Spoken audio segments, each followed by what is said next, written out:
social media because I'm always keeping up with it, but I wouldn't say that my social media is necessarily local. I mean, I do read both, whether it's independent, it's leftist or right, whatever. I do read both, and then I'll weigh them, and then I'll make my own decision. So I don't trust any of them like 100%. Especially the Malaysian news. Yes. So have you been wired into social media or local news sites from Saudi Arabia while you've been here?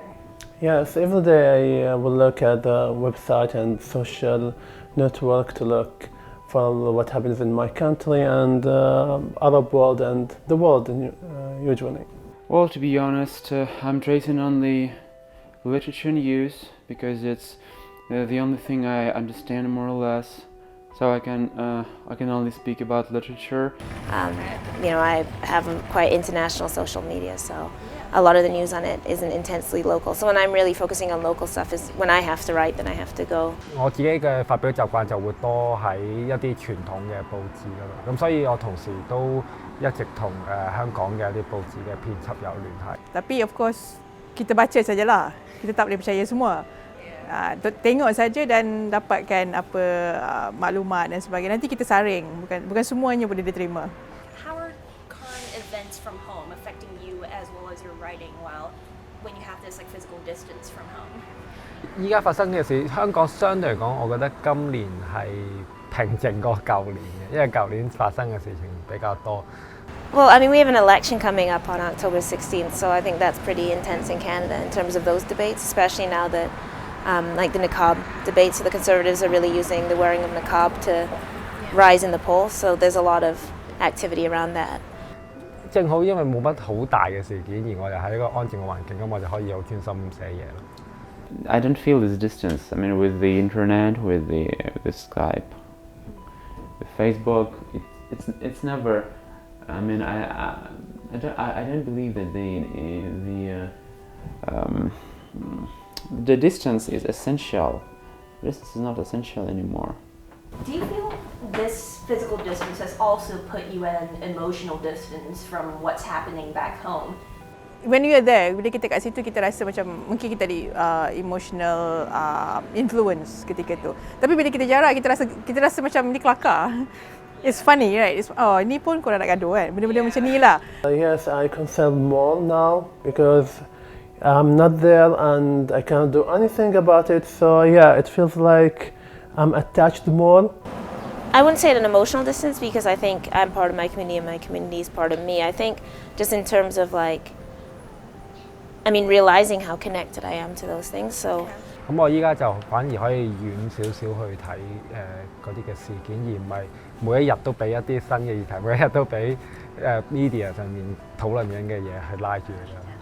Apakah perasaan Nisah terhadap demonstrasi bersih bulan lalu?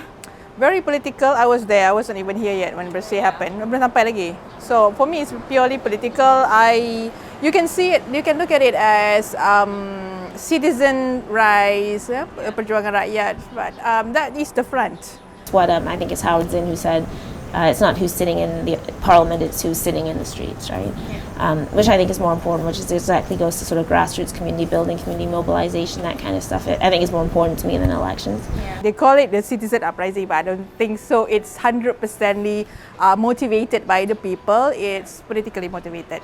Which isn't to say that, I wouldn't vote to get Harper out, but of course you have that whole, this is part of our anti-democratic society that they make us believe that democracy is our only duty is to vote, and then you voted and you get people who've never said a political thing on Facebook like, I voted, and then getting mad at people who don't vote. I'm like, but what are you doing the other 5 years to pressure the government to actually put issues on the table that are relevant to us, I believe that the countries and cities don't need heroes.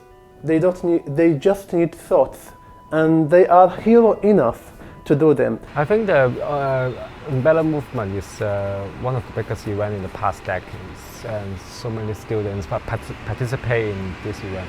And I think the event or the movement show the new agenda of young generation. They really want to have their own plan. They want to grasp their own future.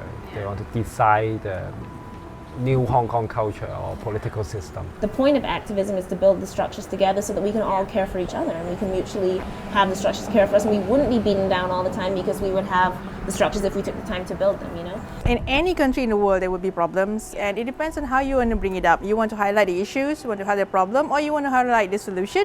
It's one thing to hold a rally, it's another thing to actually, say, build a tenancy board in your community that's constantly dealing with housing. I think that's an element of organizing that has been missing.